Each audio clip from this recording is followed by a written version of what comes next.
नमस्कार प्रिय दोस्तों, मैं पंडित जोशी आज आपको एक नए टॉपिक के साथ आपके सामने प्रस्तुति कर रहा हूँ। हर एक के मन में एक विचार ज़रूर आता है कि क्या मैं विदेश जा सकता हूँ, विदेश जाके स्थायी हो सकता हूँ। तो इसके बारे में आज मैं आपको कुछ प्रमुख जो मेरे ध्यान में है वो सारे सूचन मैं दिखा रहा हूँ। सबसे पहले जो लोग विदेश जाना चाहते हैं उनकी पत्रिका में लग्न कुंडली में चतुर्थ स्थान यानी कि जहाँ जन्म स्थान है वहाँ का कमज़ोर होना बहुत आवश्यक है। अगर आपकी लग्न कुंडली में चतुर्थ स्थान कमज़ोर है तो आप विदेश जा सकते हैं। अब ये चतुर्थ स्थान कमज़ोर कैसे बनता है? तो लग्न कुंडली में चतुर्थ स्थान पर अगर राहु, शनि, मंगल, सूर्य, केतु जैसे ग्रहों की दृष्टि हो या ये ग्रहों की यहाँ पर उपस्थिति होने पर चतुर्थ स्थान कमज़ोर होता है। ये लोग का जन्म स्थान कमज़ोर होने से इनको बाहर जाने की उपलब्धियाँ रहती है।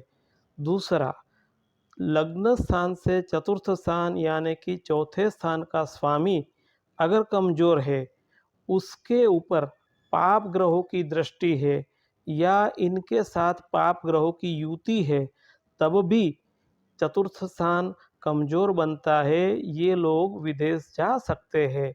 ये स्थिति आप नवांश कुंडली में भी देख सकते हैं। नवांश कुंडली में अगर चतुर्थ स्थान का स्वामी वीक होता है, कमज़ोर होता है, ये लोग भी विदेश जा सकते हैं।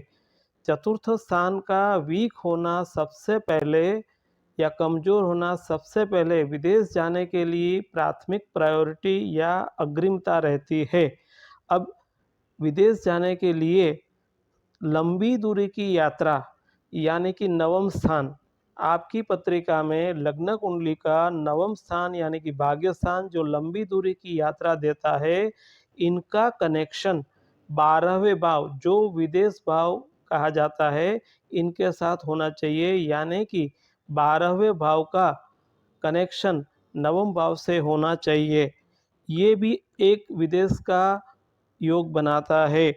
9वें स्थान का स्वामी 12वें में जाए या 9वें स्थान का स्वामी आपके लग्न कुंडली के 8वें स्थान में जाइए तो आपका भाग्य विदेश से जुड़ता है।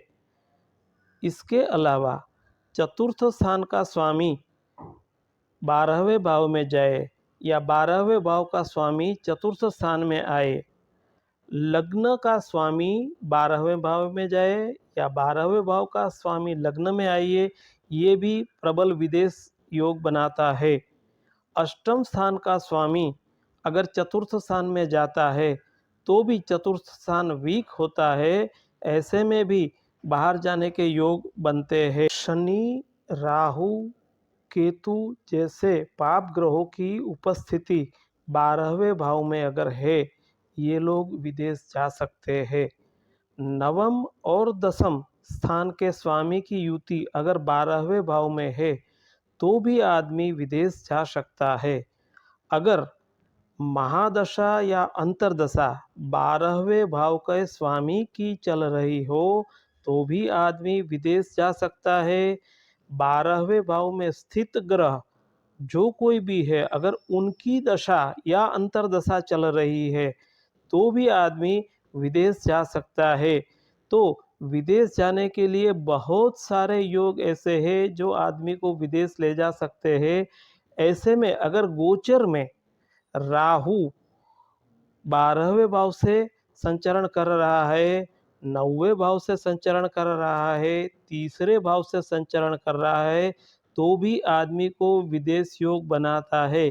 कभी-कभी तीसरे स्थान में आया हुआ गुरु नवम भाव को देखता है, लंबी दूरी की यात्रा देता है। ये गुरु कभी-कभी विदेश स्थान जाने के लिए आदमी की उड़ान भरा सकता है। वैसे में विदेश जाने के बहुत सारे योग बनते हैं। अब कौन से रीज़न से आदमी विदेश जा सकता है, तो हो सकता है कभी-कभार कोई पढ़ाई के लिए जाता है, कोई शादी-ब्याह के लिए जाता है, कोई मित्रों के साथ घूमने के लिए जाता है। हो सकता है कभी-कभार कोई यहाँ से ग्रीन कार्ड लेके मदर-फ़ादर वहाँ होने पर भी विदेश जाता है। तो विदेश जाने के कई रास्ते खुलते हैं। ये देखा जाए तो अपनी व्यक्तिगत पत्रिका के ऊपर निर्भर रखता है। यहाँ दी गई जानकारी एक जनरल यानी कि ये मेरा ऑब्ज़र्वेशन है।